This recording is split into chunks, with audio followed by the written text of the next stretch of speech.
Hello my dear students, welcome to my channel Triyasha study centre. Friends, आजकेर তোমরা যারা দ্বাদশ শ্রেণীতে পড়ছো 2025 উচ্চ মাধ্যমিক পরীক্ষা দেবে, অনিবার্য কারণবশত আমি 2-3 দিন ভিডিও তোমাদেরকে দিতে পারিনি, তেমনভাবে ভিডিও তোমাদেরকে দিতে পারিনি। আজকের আমি তোমাদের জন্য একটি বাংলার ভিডিও নিয়ে এসেছি, যেটি তোমাদের সব স্ট্রিমের জন্য, কারণ 3 দিন পর ছাড়ছি বলে আমি বাংলাটাই তোমাদেরকে আজকের প্রথম দিচ্ছি। আগামীকাল তোমাদের পলিটিক্যাল সায়েন্স কিংবা এডুকেশন কিংবা ফিলোসফি তিনটে সাবজেক্টের মধ্যে একটি সাবজেক্ট আমি কালকের তোমাদের ভিডিও দেব।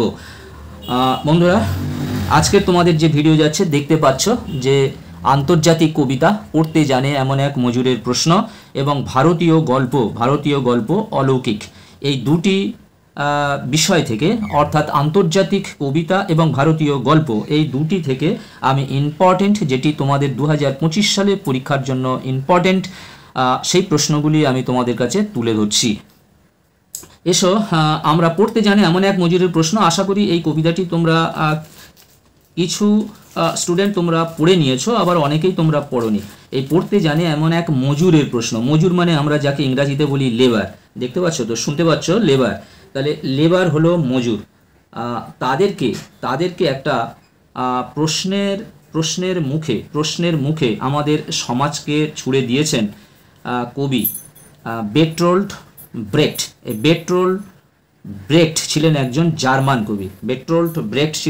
জার্মান কবি, এবং এই কবিতাটা, ইংরাজি কবিতাটা বাংলায় অনুবাদ করেছেন আমাদের বাঙালি কবি শঙ্খ ঘোষ।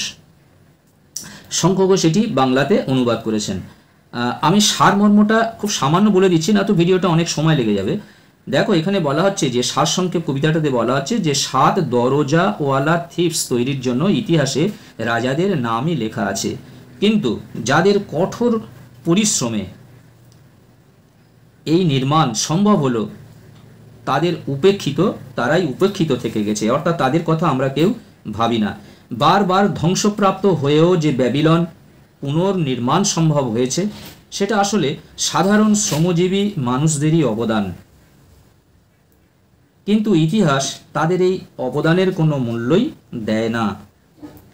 উপকথার আটলান্টিসে কৃতদাসের ছাড়া সম্পূর্ণ ছিল না। আলেকজান্ডারের ভারত বিজয় সম্ভব হতো না, তার সৈন্যরা না থাকলে সিজারের একার পক্ষে গলদের পরাজিত করা সম্ভব হতো না। আর্মাডা যখন ডুবে যায়, তখন স্পেনের রাজা ফিলিপ একাই কাঁদেনি, সাধারণ মানুষও কেঁদেছিল।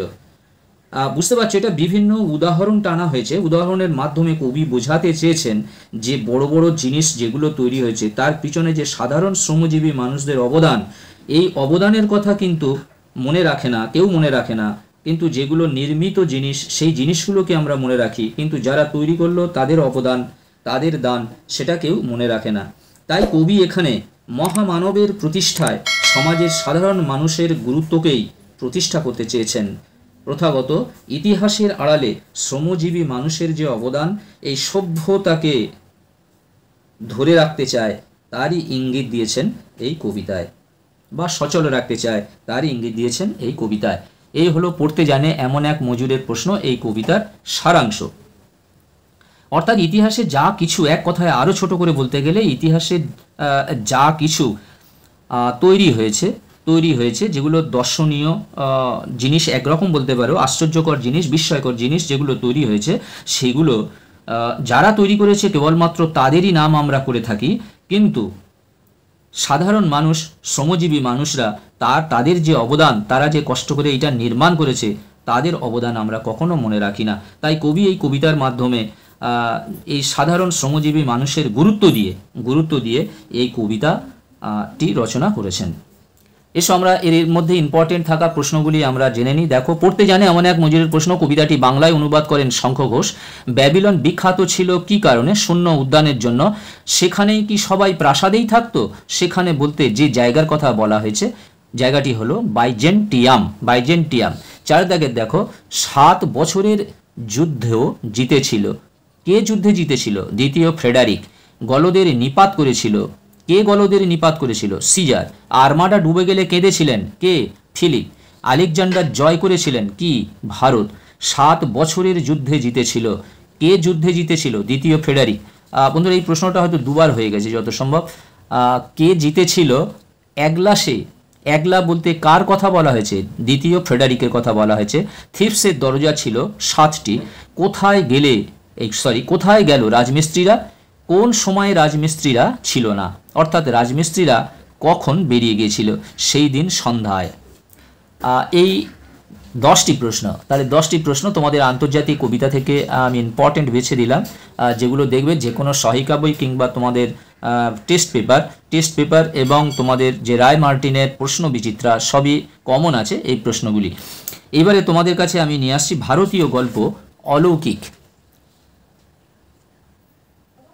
এই গল্পটা আশা করি তোমরা পড়েছো। অলৌকিক এটা বলতে গেলে আমার অনেকটা সময় লেগে যাবে। দেখো এই গল্পটি, এটা ভারতীয় গল্প, লিখেছেন অনিন্দ্য সৌরভ, লেখক হলেন অনিন্দ্য সৌরভ। দেখো এর থেকে কয়েকটি প্রশ্ন আমি রেখেছি। বন্ধুরা তার আগে বলি, তোমরা যারা চ্যানেলটি সাবস্ক্রাইব করোনি অবশ্যই তোমরা চ্যানেলটি সাবস্ক্রাইব করে নাও, বন্ধুদেরকে লিঙ্ক বেশি বেশি করে শেয়ার করো, এবং আগামীকাল তোমরা আরও একটি ইম্পর্টেন্ট ভিডিও পেতে চলেছো।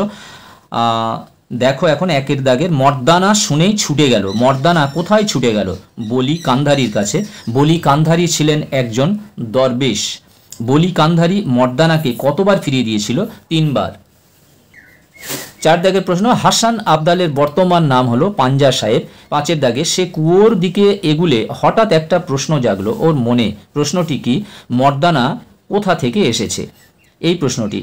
সেই শহর দিয়ে খিদে তেষ্টায় কাতর কয়েদিদের ট্রেন যাবে, এ হতে পারে না। কারণ হলো পাঞ্জা সাহেবের গুরু নানক মর্দানার তেষ্টা মিটিয়েছিলেন। গল্পটা শুনতে বেশ ভালো লাগছিল। গল্পটা হলো বলি কান্ধারীর গল্প। স্টেশন মাস্টারের কাছে আবেদন জানানো হলো।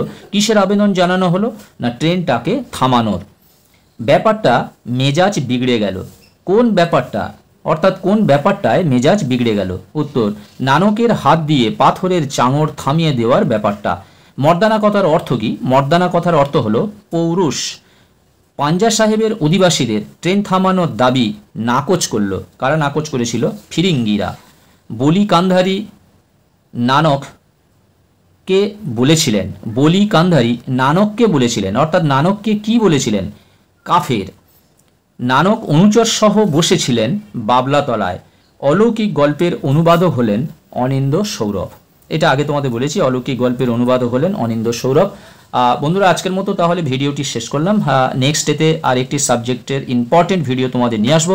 আর তোমাদের বাংলায় যত সম্ভব সমস্ত গল্প, নাটক এবং কবিতা এগুলির MCQ শেষ হয়ে গেল, এবং SAQ আমি কিছু দিয়েছি, বাকিগুলো আমি 2টো একটা করে SAQ তোমাদের পরপর দিয়ে যাব।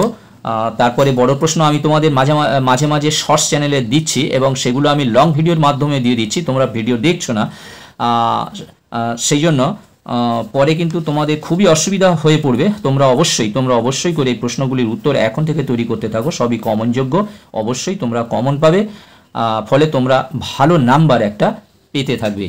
আজকের মতো ভিডিওটি শেষ করলাম। তোমরা সবাই ভালো থাকবে, সুস্থ থাকবে। আবার কথা হবে নেক্সট ভিডিওতে। তোমাদের সকলকে অশেষ ধন্যবাদ।